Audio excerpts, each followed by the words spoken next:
Welcome back, Amiibros, to No More Heroes. In the last episode, we arrived at Santa Destroy Stadium once again because that is where the second-ranked assassin, Bad Girl, resides. Let's head on in and see what we're in for. Home run!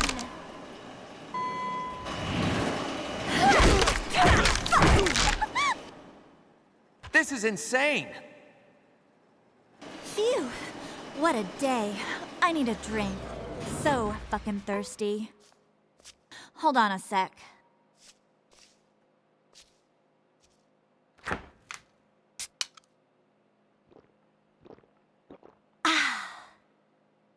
Damn, that's smooth. I feel alive again. Want a drink? I'll pass. Pop quiz. Why am I such an angry bitch? Seriously, no matter how many I kill, it's all the same. They're all going to pay. Yeah, with their fucking lives. You're a bad girl. You have no right to look at me like that. It's just a job. The daily grind. We know all about that, given how many people we You're killed no for money. assassin. You're just a perverted killing maniac. In essence, they're the same. Don't go on thinking you're better than me. You think you're hot shit. Who the fuck do you think you are? Come on! The woman who puts the slam in Grand Slam, it's Bad Girl. And she's a bad girl when you get into the meat and potatoes of her fight. But one step at a time here. Bad Girl wields a bat because screw being flashy. All you need to be effective sometimes is just keep it simple. And goddamn, Bad Girl's a pro at keeping it simple. Because if she hits you with that bat, she has a chance of sending Travis to the other side of the arena. Like, holy shit, girl. Like, what the fuck you doing in the basement of a baseball stadium smacking gimps around all day? Like, join a baseball team. The amount of grand slams you can get and potentially be a Hall of Famer, like, seriously, girl, do something positive with your life. Stop it with this, like, shady shit. Damn you! But while Bad Girl certainly hits hard, her fight isn't all that difficult, as long as you take your time and pay attention to her attacks. Starting off, her attacks consist of her doing a few strikes at you before leaving herself wide open, allowing you to perform a few beam katana strikes before she tries to put some distance between you and her. After you drain enough of her health, I would say like a good quarter of it, she'll head to the other side of the arena and begin smacking gimps at you. The speed at which they, or the velocity at which she sends them at you can trip you up, but all you have to do in order to avoid them is just dodge roll out of the way. Just pay attention for the audio cue where she says, "Batter up!" And that's when, as soon as she finishes saying that, that's when she sends the gimp your way, and that's how you'll be able to avoid it. Now, just because she sends a gimp your way at such high speeds does not mean that they're instantly dead. In fact, the gimp will get back up, and it'll be a mook that you will have to deal with. So, deal with that mook pronto. The only thing it's gonna do is just get in your way of the real fight, which is between you and Bad Girl. She does have another trick up her sleeve, an instant kill move, because of course she does. And in my opinion, it's one of the most lethal instant kill moves.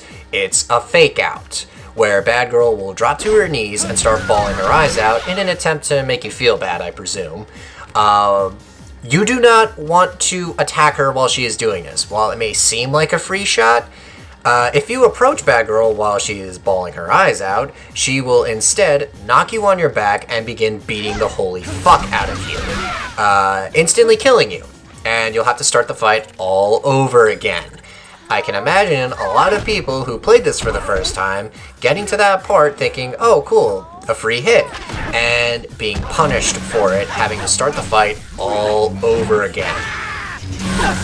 Fortunately, she does employ this insta-kill move rather early into the fight, so it's not too terrible a setback if you happen to fall for it, but still, it can be demoralizing getting to a certain point in the fight and, you know, being a victim of an insta-kill move, having to start the fight all over again, because you weren't aware of what the tell was for that. You know, I can imagine a couple first-time players playing this game thinking, oh, cool, what the fuck? Why does everything hurt? Fortunately, my first time playing, I was not a sucker for insta-kill move because I've heard enough about this game. I know what that girl likes to do. So, yeah, I was smarter than the average bear, even if I had to cheat. I live another day, bitch. You're not gonna pull one over on me, bad girl. I'm the killer otaku. Travis touchdown. The only people I'm worried about making me feel like utter shit are my anime waifus, because I am an otaku, damn it! You won't get one over on me. I don't give a shit about making like people feel like utter shit. I don't care about that at all. You see what I did in this game? Boom! That's how I feel about actual people. So fuck you, bad girl. Fuck you. And right here, this is her instant kill move. If you try to approach her while she is bawling her eyes out, that's it. Instant game over right there. When she yells that's your cue to go in for the kill. In this case, a few strikes before she pushes you away and has a drunk temper tantrum. Classy, bad girl. Keeping it classy. But yeah, that's the fight in a nutshell. She does have one more trick up her sleeve, but that's for later. And with that being said, my main gripe with this fight, aside from the lack of moves Bad Girl has at her disposal, is the fact that she has a really long health bar. She has a lot of health, more so than a drunk person should, surprisingly or unsurprisingly, depending on how you want to view it. And yeah, the amount of health she has drags the fight down. And when I say drag, I mean drag. And if you need proof, look at the time of this video. Most of the time in this video is dedicated to this fight. I am dead fucking serious. Okay? That's how long this fight goes on for, and it's part and parcel due to that one move where she fires gimps at you. When she's charging up like that, you can't interrupt her. You know, something that could have added another layer to the fight. It would have made it a lot more interesting. No, instead you have to wait for her to finish charging up and finish firing a gimp your way before you can attack her. Even then, you have to pray like holy hell that she doesn't have armor frames on her. If you try to attack her, you're not going to do that much damage. And yeah, you have to wait for an opening with her. When I say you have to take your time with her, I fucking mean it. You need to take your time with Bad Girl. You cannot rush this fight no matter what it is. And it's a shame, too, because the past few assassins that we faced so far, they didn't take that long. Like, Harvey, for example, his fight was over with in a matter of minutes, and Speedbuster, her fight lasted as long as you wanted it to, you know? If you were exploring the arena for trading cards, that's how long the fight was. All you had to do was just get to her, and that's it. You know, here, though, Bad Girl, she has so much fucking health that, you know, one screw-up and it could set you back a little bit. Because you only have one health pickup, one slice of pizza. And, as I said before, Bad Girl fucking hurts. She only needs to hit you a couple times before, you know, you're on the floor bleeding to death. Okay, and as I said, she does still have one more move up her sleeve, which I think she's about to employ right now. And, nope, she's actually going to run over and fire more gimps at us, because that's all she knows how to fucking do in order to live longer. And yes, that's why I'm running in pace, because you know what, if she is going to make this fight somewhat boring, I might as well try to make it interesting in some form or fashion. But yeah, and keep in mind, I've gone to Thunder E's gym. I've trained my strength. I've increased it as much as it could go, or as high as it could go at this point in the game. And, you know, that's the amount of damage I can do. You know, I can only whittle down her health so much before, you know, she breaks away and goes back to firing gimps at me again. You know? And I keep saying firing gimps like it makes you think Bad Girl has a cannon that just fires gimps out like a fucking baseball machine. But yeah, she doesn't have that many moves at her disposal to justify the length. You know, if you're gonna have a boss have a shit ton of health, at least, you know, have them have more moves up their arsenal, because that way the fight is still fresh and it doesn't feel stale, you know?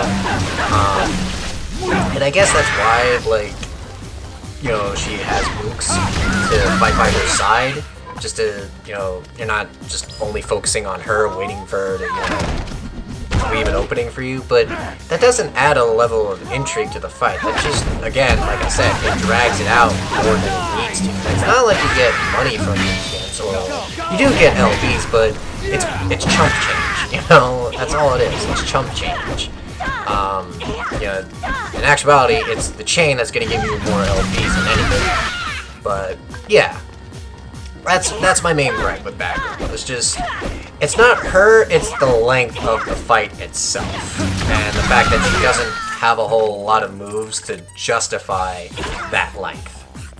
And speaking of moves, this is where she employs her final trick. A canister of alcohol. She's gonna get even more drunk. I mean, I wasn't kidding. No, instead of getting more drunk, she's gonna light her fucking bat on fire, because screw not being flashy. Flash is all that matters. But that flaming bat ain't just for show. As you saw, Batgirl has one new move up her sleeve. Or one more move up her sleeve, where she will strike the ground and create a flaming shockwave. You do not want to get caught up in that move. If you do, that is a lot of damage dealt to you, and you do not need to get gravely injured this far into the fight. Trust me, it will not do you any favors. And booyah! Travis performs a Hurricana on a Gimp. Yeah, it's a weird form of wrestling, but yeah. Alongside that flaming bat, though, Batgirl does do increased damage. So again, do not get hit by her. Wait for her to be done with her drunk tirades and dodge when appropriate. Or when needed. And you should be fine. But enough about Batgirl's fight. Time for some fun trivia. And this one is actually rather fun, because as I mentioned before with Dr. Peace, there is a fun bit of trivia involving her. So, back in 2007, when this game came out, there was a theory going around that Batgirl was actually the daughter of Dr. Peace, Jennifer, as both assassins are fought at Destroy Stadium.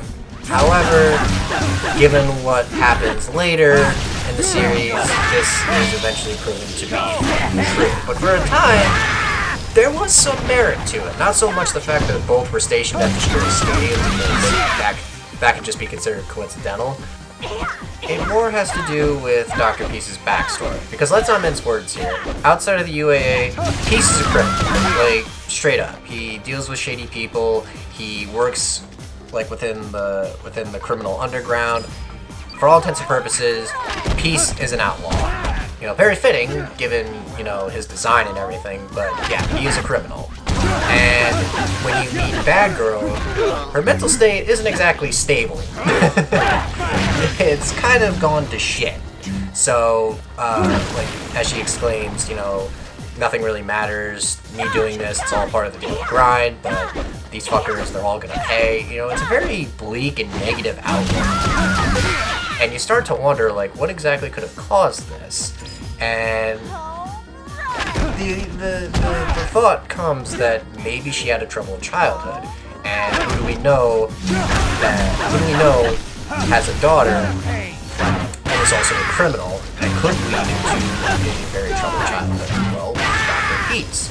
Because imagine, you know, one of your parents is a criminal dealing with some very corrupt people, or bad people in this case, and, you know, all these strangers are coming to the house or something like that. I don't know, like, the full details on it, but yeah, just imagine that kind of situation, and you start to think, like, maybe Batgirl is related to Dr. Peace.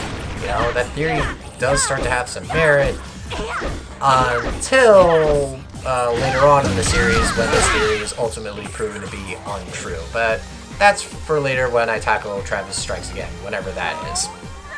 Speaking of criminals, earlier before the fight started, Batgirl stated that she was killing condemned criminals. That's who the Gimps are. They're basically condemned criminals. Or are they?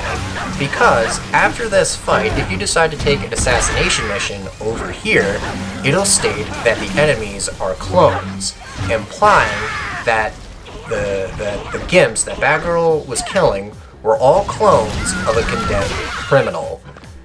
Again, adding some pretty damn interesting stuff to the mooks that you're cutting down. Pretty good stuff. You know what's also good stuff? Batgirl's theme. Take a listen.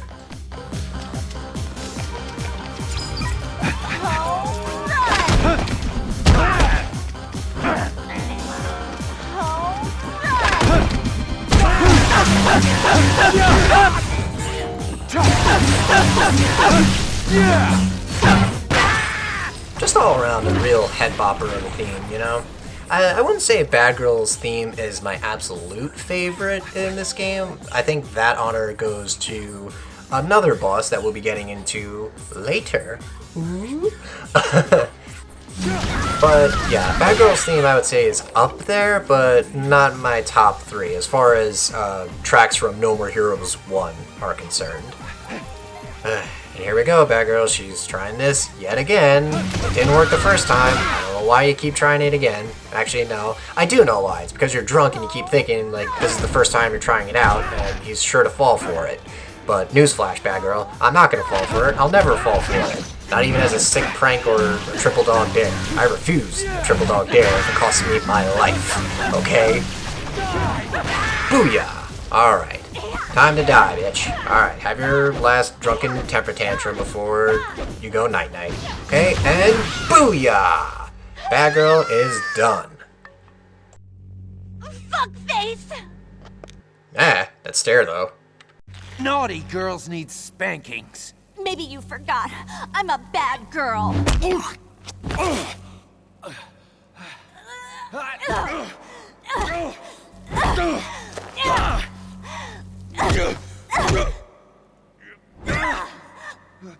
I won't lose. I will never lose. I give up. You win. Yes, I've won.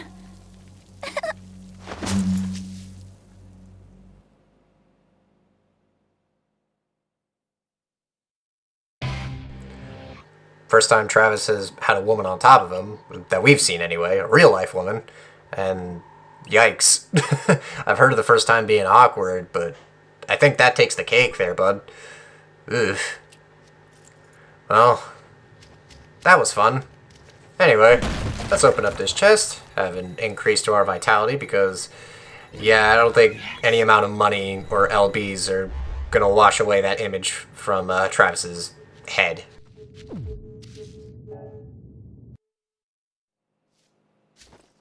On behalf of Sylvia Crystal, I am here to tell you that you are now officially ranked second. Thanks. That was a close one. Almost didn't make it. It was a fine fight, sir. Shit, that was close.